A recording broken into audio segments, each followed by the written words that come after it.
Hello everyone, बहुत बहुत स्वागत है आपका अपने चैनल लर्न विद आईआईटियंस में।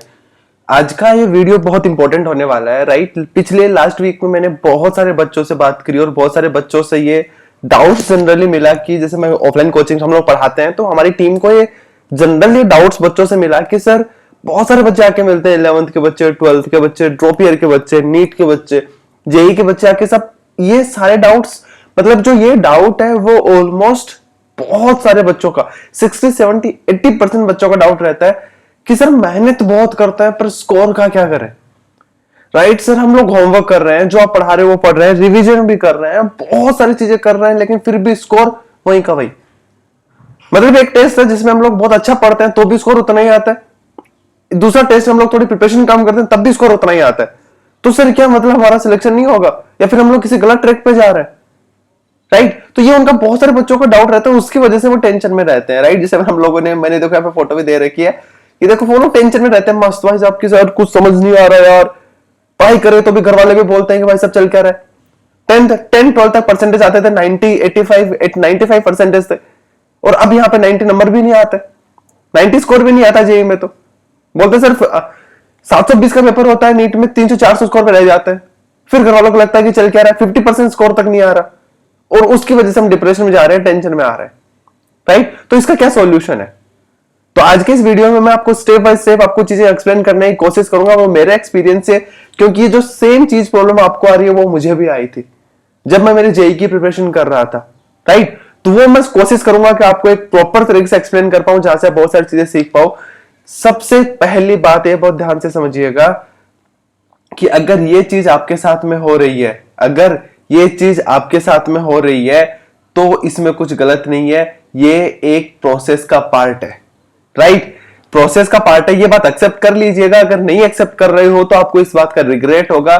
सबसे पहला कि अगर ऐसा हो रहा है कि आप मेहनत कर रहे हो फिर भी स्कोर नहीं आ रहा तो तुम्हारे साथ कुछ नया नहीं हो रहा। ये ऑलमोस्ट हर एक उस बच्चे के साथ में होता है जो मेहनत करता है, जो प्रिपरेशन करता है। हर एक बच्चा, ऑलमोस्ट मैं बता रहा हूं 90 भी मैं कम बोल रहा हूं, 95% बच्चों के साथ में ये प्रॉब्लम होती है कि जितना मेहनत करता है उतना आउटपुट नहीं आता, जितना मेहनत करता है उतना आउटपुट नहीं आता। और ये सच बात है, ये सच बात है, इसमें लॉजिकल है, ये पूरा का पूरा प्रोसेस का पार्ट है, ये एक सिस्टम का पार्ट है। इस सिस्टम के पार्ट से हम लोग हट नहीं सकते, इससे बच नहीं सकते। ऐसा मान के चलो कि अगर मान लो ये हमारे स्टार्टिंग डे है, मान लो 11th या 12th है, और ये हमारा मान लेते हैं सेकंड पोजीशन है जहां पे आईआईटी या फिर ऐसा बोल सकते हैं हमारा ड्रीम कॉलेज है।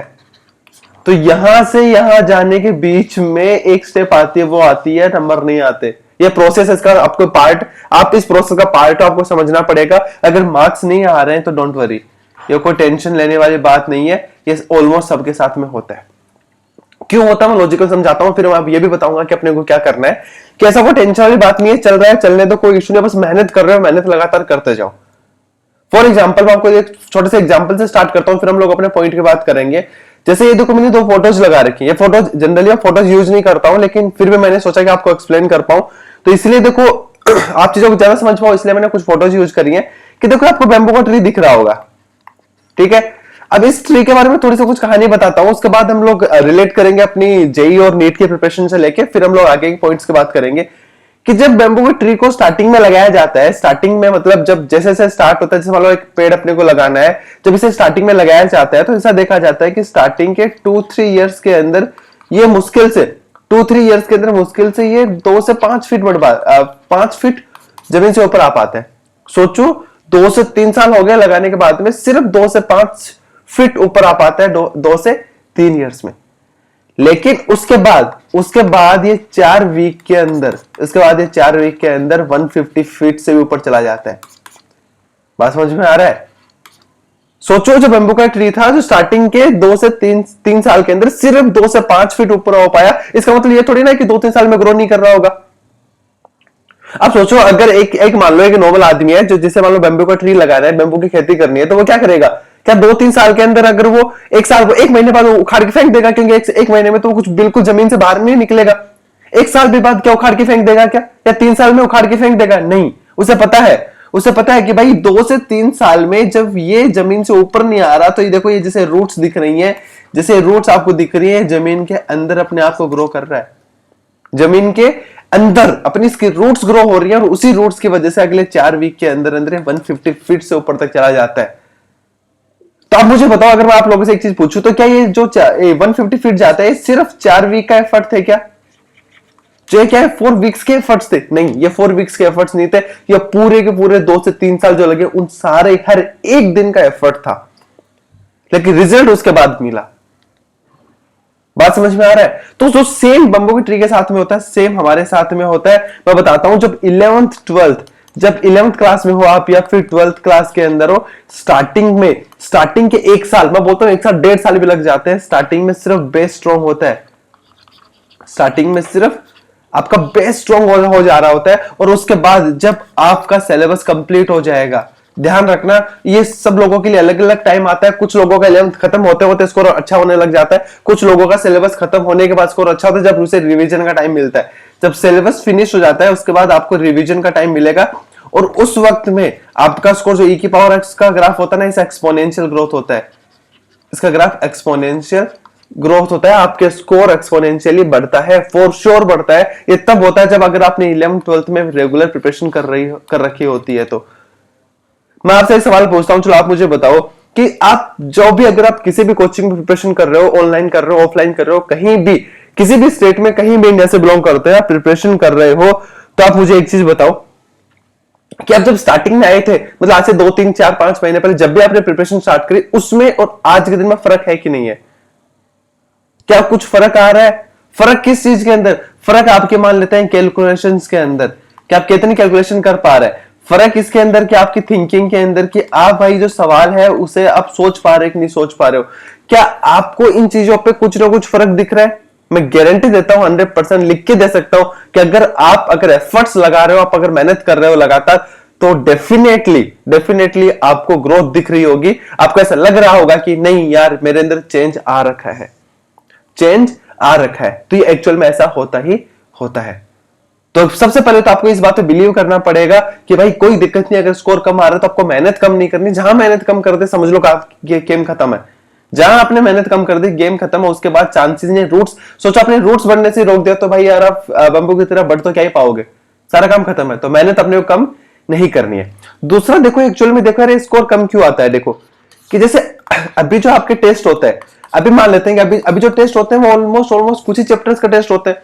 फॉर एग्जाम्पल के मान लेते हैं एक टेस्ट 1 है जिसमें मान लेते हैं फिजिक्स में फॉर एग्जाम्पल रोटेशन आ रहा हो, फॉर एग्जाम्पल रोटेशनल मोशन आ रहा हो, या फिर मान लेते हैं सेंटर ऑफ मास आ रहा हो, या फिर मान लेते हैं कि भाई एनएलएम आ रहा हो। ठीक है, केमिस्ट्री में फॉर एग्जाम्पल मान लेते हैं कि भाई गैसियस स्टेट आ रहा हो। ठीक है, मान लेते हैं एटॉमिक स्ट्रक्चर आ रहा हो। अगर मैथ्स में हो तो मान लेते हैं कि भाई मैथ्स में क्वाड्रेटिक आ रहा हो, या फिर मान लेते हैं ट्रिग्नोमेट्री आ रहे हो। और बायो में है तो मान लेते हैं कुछ फिक्स कोई चैप्टर आ रहे हो।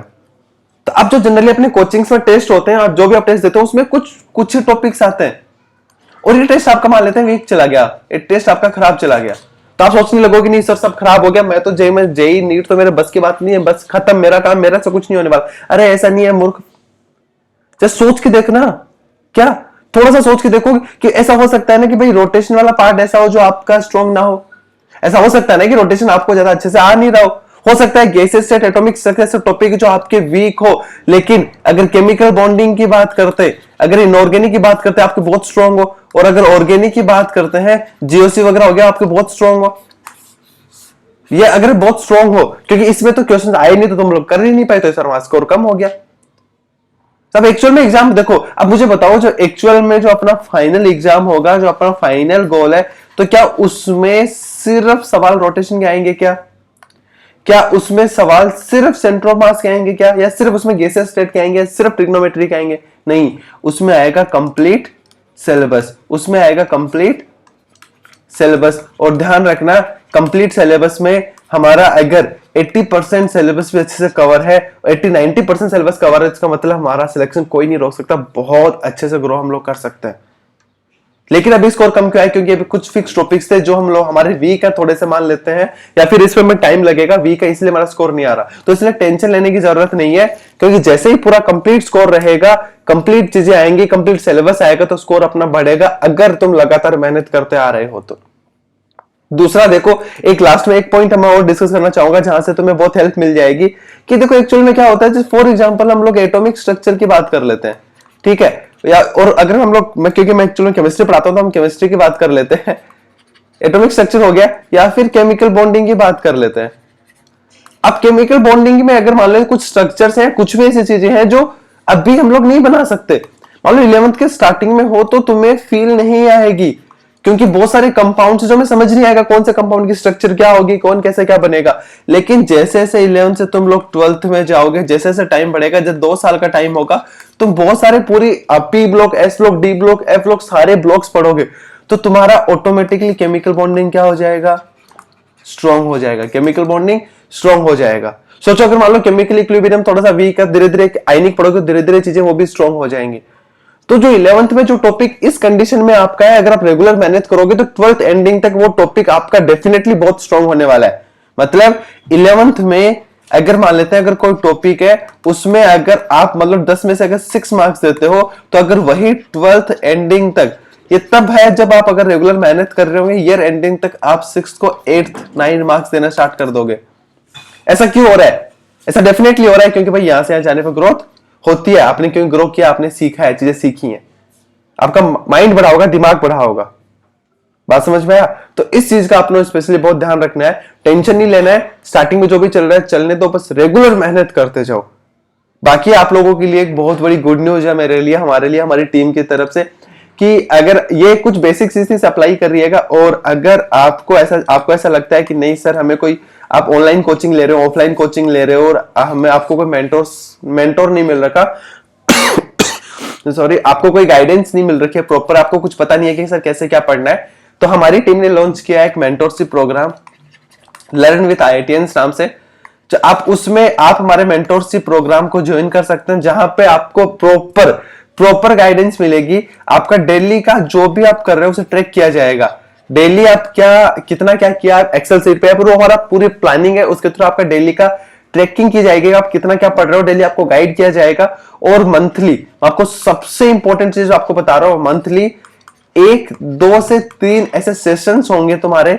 ऐसे हम लोग सेशंस करने का प्लान कर रहे हैं, जहां पे अगर आप आईआईटी की प्रिपरेशन कर रहे हो तो आईआईटी सिलेक्टेड जो लोग हैं, हम लोग खुद आईआईटी सिलेक्टेड लोग हैं, और जो आईआईटी सिलेक्टेड लोग जो भी आईआईटीज में पढ़ रहे हैं, उनसे लाइव तुम्हें उनसे सेशन करने का मौका मिलेगा, लाइव उनसे बातें करने का मौका मिलेगा। और जो अगर नीट की प्रिपरेशन कर रहे हैं, तो जो मेडिकल कॉलेज के अंदर जो अभी सिलेक्टेड हो चुके हैं इस साल, पिछले साल, और हमारे पूरा एक नेटवर्क है, उनके थ्रू आपको एक लाइव चैट करने का मौका मिलेगा, लाइव उनसे डाउट्स अपने डिस्कस करने का मौका मिलेगा। और हमारी टीम आपको डेफिनेटली हर एक स्टेप पे आपको गाइड करती जाएगी।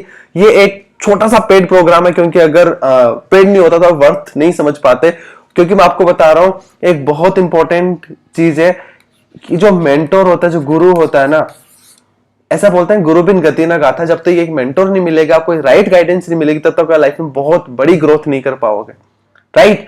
तो यह प्रोग्राम आप ज्वाइन कर सकते हैं। इसके डिटेल जानने के लिए आप अपने टेलीग्राम चैनल का लिंक मैं आपको बता दे रहा हूं, वहां पे जाके आप ग्रुप में मैसेज कर सकते हैं, ग्रुप ज्वाइन कर सकते हैं, और हमें पर्सनल मैसेज कर सकते हैं, जहां से आपको क्या क्या स्टेप है डिटेल में आपको डिस्कस बता दिया जाएगा, डिटेल्स बता दी जाएंगे।